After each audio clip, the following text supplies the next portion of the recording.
Hi there. I want to introduce myself. My name is Julia Beck, and I'm the founder of the It's Working Project. First and foremost, I want to thank Sherry and Carissa. What an amazing opportunity to be with you here today. This has been an extraordinary year, and absolutely the thing to talk about is working from home. I have been covering the segment of working parenthood, wage earner moms, and everything in between for 22 years. Obviously, the landscape has changed dramatically over this period of time, but never as much as it had in 2020. So I thought what I'd do is take a step back and walk you through an article that I wrote for InStyle magazine. It's all about women getting rooms. Yeah, get a room, you know what I mean. But in this case, it's about women being smart enough to know when they needed to get out of the house, get out of the noise, and find the space they needed for their focus. There's a lot of reasons why we can't work in 10-minute increments. I probably don't need to list them all. But most important is the idea of concentration. Productivity, creativity, they don't work in 10-minute increments. We need time to think. We need time to process. Sometimes we need time just to do stupid things like play around on our phones or consider if our wallpaper is the right color for the room that we were designing. We can't crash into our creativity every 10 minutes. We can't require our children to disappear, not when we're being asked to school them at home via remote learning.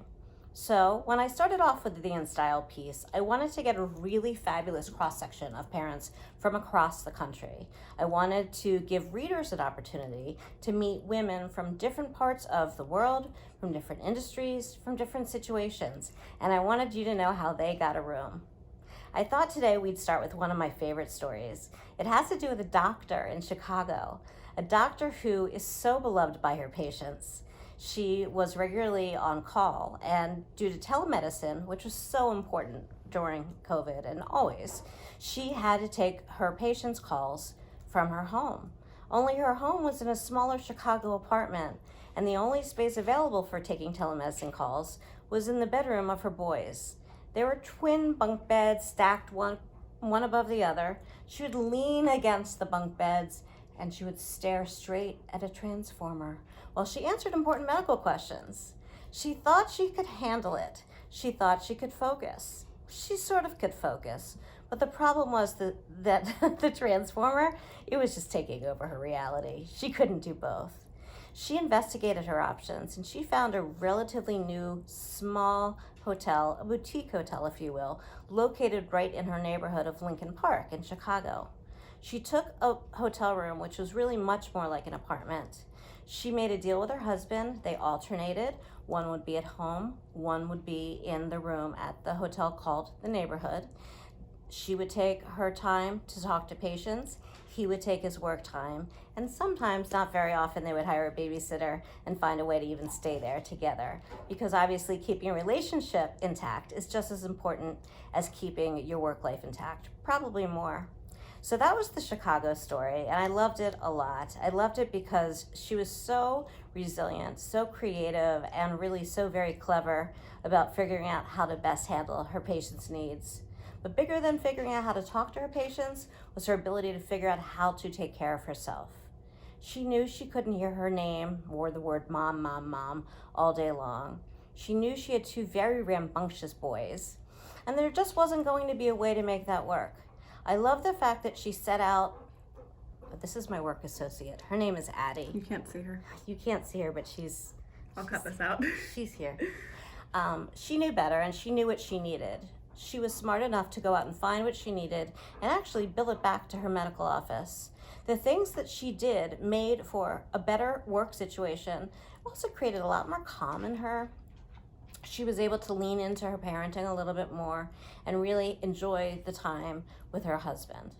I share this story because this isn't so far afield from where many of us are. We're very busy trying to prove that we are still super capable employees when really we're also a barista, we're also a chef, we're also a laundress, we're also very involved with entertainment, movie selection, whatnot. You name it, we do it in the house. So we have a domestic level of responsibility that we never had before. And even with a husband or a partner with the best intentions, somehow the gig is on us. So it's very important to stop and think how to create a little bit more level equality. As one woman said to me in my interviewing this year, I'd rather lose anything but my marriage. And the way I'm feeling, I'll lose my marriage before anything else. Maybe some of you feel that way. I met another woman who was a food writer. I was excited to meet her. She made a really good cupcake. Cupcakes are important too, right? She had a problem in that she was in a house with her 2 young children, and her husband, who had just come off the road, he was in the entertainment industry. He was in lighting, actually, for movies. But the thing is, there were no more movies, and he had no more work. So the onus was on her to really keep up her work. She, again, had the same problem. There was no way to create and test recipes, to write, to be creative, to work with her recipe partner, to deliver to her publisher on a timely basis what was necessary. She lived in a town in I'm going to say Utah. I think I'm right. I may not be right, but she lived in a town where there were not a lot of options. There were no hotels, boutique or otherwise. There was nowhere for her to work. So she started poking around, looking maybe for a shared office environment. But that wasn't there either. So she took what I consider to be a very dangerous office space. She took a little supply closet above a pizza parlor where she smelled pepperoni pizza all day long. However, her ability to stay calm, to stay even, to get her work done, and also fall back in love with being a mother and a wife, that skyrocketed. And Megan really is so thrilled with the choice she made. And that storage room does not look like a storage room. It looks like an office of a woman who writes, who creates, who thinks, and really takes good care of herself. So is what we're talking about so different, COVID versus not COVID?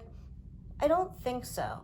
I think very often we imagine that we have to figure out a way to do it all within the space that is given to us rather than opening up our minds a little bit and finding alternative solutions.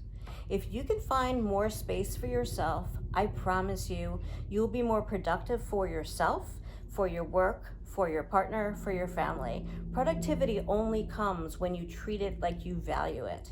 You value it by finding yourself space. So I suggest you take a look around, see what your options are, and give it a go. I would love to hear what you find. You can reach out to us at the It's Working Project and share your story. You can also find us on Instagram, where you'll see stories of other women like you trying to find balance, try to find happiness, trying to find a path to where they want to be while they take their motherhood on the road through COVID and beyond. Thank you so much for having me here today. Again, reach out for anything you need. My name is Julia Beck. I'm the founder of the It's Working Project, and I wish you well.